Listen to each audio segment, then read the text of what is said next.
पर रहेगा तो मैं है, मेरे पास इन लोग को आने दे, उनको न्याय देने की जिम्मेदारी मैं लेता हूँ। जी धन्यवाद। जब सितारे बुलंदी पर हों तो समंदर भी दरिया नजर आने लगता है। उम्मीद छोड़ चुके लोगों के बीच एक नहीं बल्कि कई नेता पहुंच रहे हैं। आरपीआई राष्ट्रीय अध्यक्ष जनता के दिल की बात अपनी जुबान से ही कह रहे हैं।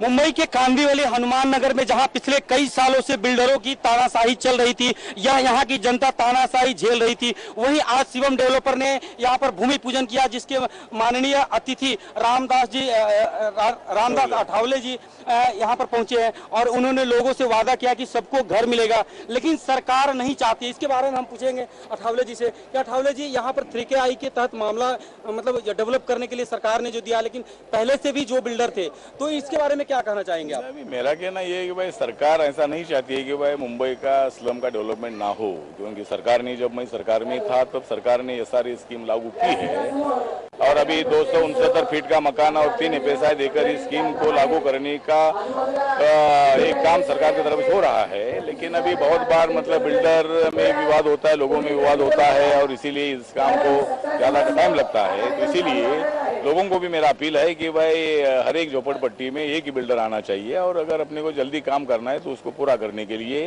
विवाद को खत्म करके ना महारा के पास जाना चाहिए, ना इधर जाना चाहिए, अपन आपस में बैठकर किसी पर अन्याय नहीं होना चाहिए। और अभी सरकार यहाँ पर एक और सवाल पूछना चाहूंगा कि इस सारे स्कीम में बहुत सारे भ्रष्टाचार के मामले आ रहे हैं, इसमें राज्य सरकार से लेके सारे डिपार्टमेंट भी है, क्या कहना है आपकी? नहीं, इसमें हमारा कहना है कि भाई ऐसे एक गौर गरीबों के काम में भ्रष्टाचार करना है बहुत बड़ी गलत बात है, बहुत बड़ी गंभीर बात है और इसी तरह का भ्रष्टाचार करना कोई अच्छी बात नहीं है। तो इसकी जांच होनी चाहिए और भ्रष्टाचार करने के बजाय लोगों को मकान देने का काम बिल्डर ने करना चाहिए। लोगों ने भी इकट्ठा कर मतलब मकान लेने के लिए तैयार होना चाहिए। लेकिन मेरी पार्टी की मांग ये है कि 2009 के झोपड़पट्टी को मान्यता मिलनी चाहिए और कारपेट एरिया का 450 फीट का मकान और 4 या 4.5 FSI बिल्डर को देकर बड़ा मकान मिलना चाहिए। तो अब हम आपको वही दिखाने जा रहे हैं जिसकी वजह से कांदिवली के हनुमान नगर के लोग अपने आशियाने को लेकर ऊहापोह की स्थिति में जी रहे थे। उसी बिल्डर के कुछ कारनामों को हम आपके सामने रख रहे हैं, जिसको चैनल 1 ने मुहिम बनाकर चलाया। ये है मुंबई का कपासवाड़ी इलाका। इस इलाके में रहने वाले कुछ लोगों को उनका आशियाना मिल गया है, लेकिन बहुत से लोगों को अभी तक सिर छुपाने के लिए माकूल घर नहीं मिल पाया है। महाराष्ट्र सरकार झोपड़पट्टी पुनर्विकास योजना के तहत इन झोपड़ियों में रहने वालों को फ्री में आवास मुहैया करा रही है। सरकार की इस योजना को अंतिम रूप देने का काम सौंपा गया है कुछ बिल्डरों को। कुछ बिल्डर ऐसे हैं जो SRA के नियम के तहत बस्तियों का विकास कर रहे हैं, तो वहीं कुछ बिल्डर ऐसे भी हैं जो सारे नियम कानून को ताक पर रखकर अपनी तिजोरी भरने की फिराक में लगे हुए हैं। उसी में शुमार करता है बिल्डर किरण हिमानी, जो रुचि प्रिया कंस्ट्रक्शन के नाम पर लोगों के सपनों को लूट रहा है। किरण हिमानी का मुंबई में कई जगह पर काम चल रहा है। चैनल 1 की टीम मुंबई की कपासवाड़ी के झोपड़पट्टी में पहुंची तो लोगों का बिल्डर के खिलाफ गुस्सा फूट पड़ा। उस बारे में क्या कहना, हमें तो कुछ पता नहीं चलता। ये बड़े बड़े लोग अंदर सोसाइटी वाले हैं, ये आनंद नागवेकर है और ये करीम भाई है, ये लोग सब है, ये लोग आपस में मिल के क्या क्या करते हैं हम लोगों को तो पता नहीं चलता। हम तो गरीब है, हम अपना झोपड़ा लेके बैठे हुए, ये लोग अंदर खा लेते हैं, बिकवा देते हैं, अपनी औलादों के नाम पे कर देते हैं। हम तो यहीं के वहीं है।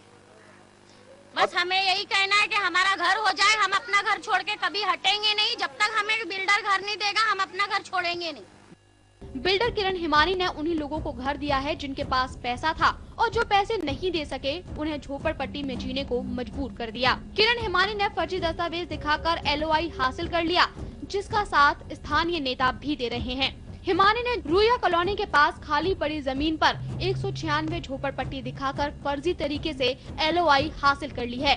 ऐसा नहीं है कि सरकार के नुमाइंदों को इसकी खबर न हो, खबर सबको है, फिर भी गोरख धंधा जारी है। मुंबई से अवनिंद्र आशुतोष के साथ संदीप झा के साथ ताहिर शेख, चैनल 1।